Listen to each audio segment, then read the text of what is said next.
Salom mati ketawa ala Donditan. Ini kenapa ya? Mati ketawa ala Donditan. Ya. Ini video dia. Masa percaya gitu dosanya bisa ditebus sama manusia gitu? Kira-kira Pak gitu. Kira-kira gitu. Atau itu ngumpet dulu kali ya mungkin ya, biar nggak ngeliat ibu ya. Ibu di kamar mandi aja. Jangan. Oke. Maksud saya gini Pak, kan kita dulu nih Pak, berpuluh-puluh tahun menjadi Ya. Kristen. Terkental. Waktu Pak Re di GBI yang sama dengan saya, kita pernah tahu nggak Pak bahwa PL kita tuh ternyata bukan berasal dari Kristen. PL. PL. Kan kitab Musa, PL. Iya, dari mulai Kejadian sampai Maliaki. Oh, sampai Maliaki. Sampai Maliaki itu PL. Oh, bukan 5 kitab besar ya. Nah, kalau yang 5 kitab Musa Pentateuch, Taurat atau Pentateuch sampai Maliaki itu sebenarnya bukan punya orang Kristen sebenarnya Pak. Punya orang Yahudi. Iya, kalau itu ya. Ya, baru. cuman kan kalau Pak Re ini kita sama-sama flashback nih Pak ya. Iya. Kalau kekristenan kan selalu mengatakan bahwa Yahudi pada zaman Yesus, Iya, sebelum Yesus, setelah Yesus, itu mereka kita anggap waktu itu sebagai Kristen, kita anggap mereka adalah orang-orang yang istilahnya tegar tengkuk gitu Pak. Betul, nggak mau terima. Pasti sering dengar dong tegar tengkuk. Iya. Ya, keras kepala, sering berdosa, sering salah, Iya. tapi diampunin. Tapi kan diampunin Iya, ya. diampunin. Terus Ini Donditan menyesatkan orang dengan mengatakan, tahu nggak bahwa PL, perjanjian lama kita itu ketika dia masih Kristen dulu, adalah kitab orang Yahudi. Jadi dia menuduh dan mengajarkan orang Kristen mengambil kitabnya orang Yahudi. Inilah yang diramaikan sekarang ini tanpa mampu ataupun bisa dijawab langsung oleh orang-orang Kristen yang ditipu oleh dia. Nah, sejarah agama akan mempelajari kaitan antara Yahudi dan kekristenan, dan tidak bisa dipisahkan sejarah Yahudi. Kenapa? Karena nubuatan tidak kurang 300 nubuatan Mesias itu ada di perjanjian lama. Itu sebabnya orang Kristen dan ahli-ahli agama Kristen tidak bisa memutuskan sejarah dari perjanjian lama itu, karena nubuatan-nubuatan itu selalu berkaitan dengan Yesus Kristus yang digenapi di dalam kehidupan Yesus Kristus. Perjanjian lama itu adalah kitab para nabi, kitab Musa, kitab lagu-lagu, ibadat, hakim, hukum, dan imamat tentang peribadatan dan aturan-aturan yang harus diikuti. Nah, Kristen bukan tidak mau mengikuti aturan itu, tetapi sudah disempurnakan, sudah diselesaikan. Setelah nubuatan itu tergenapi oleh seorang pribadi, satu pribadi bernama Yesus Kristus, bahwa perjanjian lama menubuatkan tentang Isa Al-Masih ataupun Yesus Kristus yang kami kenal sekarang ini, disebut Mesias itu datangnya dari Abraham, bukan dari jalur lain, bukan dari sesiapapun. Itu sebabnya kaitan antara kekristenan dengan perjanjian lama tidak bisa dipisahkan, sebab tanpa perjanjian lama maka kita tidak mengenal sejarah asal mula Yesus putus itu. Kenapa? Karena dari Abraham, kemudian Ishak, Yakub, terus sampai Daud terus sampai Yesus Kristus. Nggak bisa. Maka kalau tanpa perjanjian lama, nubuatan itu tidak tergenapi.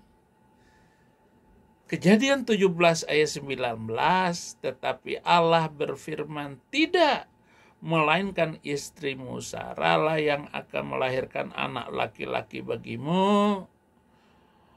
Dan aku akan mengadakan perjanjianku dengan dia menjadi perjanjian yang kekal untuk keturunannya. Perjanjian kekal itu Yesus Kristus. Bukan dari jalur siapa-siapa. Jangan salah kaprah. Dari sana. Itu pertama. Yang kedua. Saya harus jelaskannya. Karena dari situlah lahir Sang Mesias itu. Baik dari jalur Yusuf maupun jalur Maria Ibu Yesus. Tetapi yang ditulis ini jalur dari Yusuf. Dari Maria ya nanti akan ketemu Abraham. Pasti akan ketemu Abraham. Itu yang pertama. Yang kedua, kenapa Muslim mengklaim nabi-nabi Alkitab sebagai nabi kalian? Itu tuh. Ini bukan membalikan masalah kepada kamu. Dan nabi-nabi itu wajib dipercaya bahwa salah seorang nabi punggung 25, nomor punggung 25, semua yang lain itu dari Bani Israel. Karena tidak pernah ada nabi dari Arab. Semua di luar Bani Israel nabinya itu palsu. Bahkan ada nabi-nabi dari kalangan Bani Israel itu juga adalah nabi palsu. Apalagi yang dari Manado, dari Batak, apalagi dari Bima. Ini orang Bima nih, ini orang Bima ini ngaku-ngaku nabi. Ya, saya terserah saya dong kalau mengikuti model metode nabi punggung 25 ya saya nabi YouTube. Ya, dogitang ya. Harus dari Bani Israel. Ayo, jawab dogitang. Dan kenapa kisah para nabi itu, omon-omon para nabi itu beda dengan apa yang ditulis dalam Alkitab? Berarti Quran itu hanya omon-omon. Makanya jangan salah membuat video-video dogitang. Dan cerita para nabi itu saling membingungkan, membuat semua tertawa terbahak-bahak. Rupanya saya ingat masa kecil saya nyemot yang sebelah gunung saya itu tertawa-tawa nonton video kamu itu dogitang. Ya, dogitang. 3. Kenapa Islam mewajibkan mengetahui, mengimani bahwa kitab suci orang Islam itu adalah Taurat, Zabur, Injil, Quran? Coba apa relevan antara Quran dengan Injil, Zabur, dan Taurat? Apa relevannya? Kalian disuruh baca Taurat, nabimu buka aurat. Alkitab mengharamkan rampasan perang, nabimu menghalalkan. Bahkan melanggar hukum buatannya sendiri. Contoh, poligami hanya boleh 4. Dia nidurin 30 wanita. Turun celana, turun ayat. Dogitang. 4. Kalau nggak ada Alkitab, orang Islam tidak bisa menyusun timeline nabi-nabi dalam Al-Quran. Karena nabi itu buta huruf, juga buta warna. Tapi nggak buta cewek mulus. Mantu aja diembat. Suatu sore Kanjeng berkunjung ke rumah anaknya. Dia lihat barang mulus bahenol 8888. Beliau ngos-ngosan melihat cewek mulus mantu ngintip di balik tirai. Aduhai Allah, sang yang menggoncang hati, entah jiwanya juga tergoncang atau tidak, yang jelas doanya, ya muqallibal qulub tsabbit qulubi ala dinik. Panggil anaknya, ta'an kepada anaknya itu. Ente wajib alaika an tutallika zaujatak, kamu harus menceraikan istrimu. Kaifa ana utalliqaha wa ana uhibbuha? Bagaimana mungkin saya menceraikan istri saya masih mencintai istri saya itu? La, tidak. Ana nabi.